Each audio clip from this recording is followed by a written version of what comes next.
Today we're talking about Annihilation, the new map pack for Call of Duty Black Ops. We have 4 new multiplayer maps, Hangar 18, Silo, Drive-In, and Hazard, and a new zombies map called Shangri-La. Hangar 18 is based in the highly controversial Area 51, and it has a lot of Easter eggs that play up the conspiracy theory aspect. Hangar 18 is a medium-sized map. It has a pretty classic multiplayer gameplay structure. All the paths lead through and around the hangar. It kind of caters for all game types. You've got your close quarters going through the hangar. You've also got some sniper points as well. Strategically, you want to hold down the hangar. If you can work with your teammates to really control the 4 main flow points, then you're going to dominate the map. Silo is based on a Russian underground nuclear missile silo construction site. It's probably one of the largest maps in the entire game. Silo favors players who take their time because there's a lot of flank routes and a lot of interconnecting paths.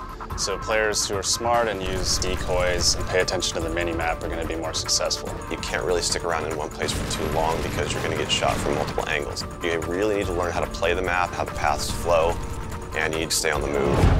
Nuketown was a really hugely successful and popular map with Black Ops, and we wanted to do another map in the DLC that kind of emulates that style of gameplay. Drive-In's a fairly small map, but it does have a variation of battles. You've got the wide open area in the middle, the actual Drive-In itself, but then you do have close quarter battles down the side.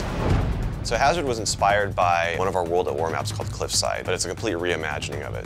We've actually turned it into a golf course. It's a great level. Hazard is probably one of the only maps in the game that focuses almost exclusively on long-distance engagements, and the long-range snipers and LMG gunners and assault rifle guys are going to have an advantage. You're definitely going to want to avoid the fairway if you're not a sniper and stick to the edges of the map where there's some more intense choke points and medium-range engagements.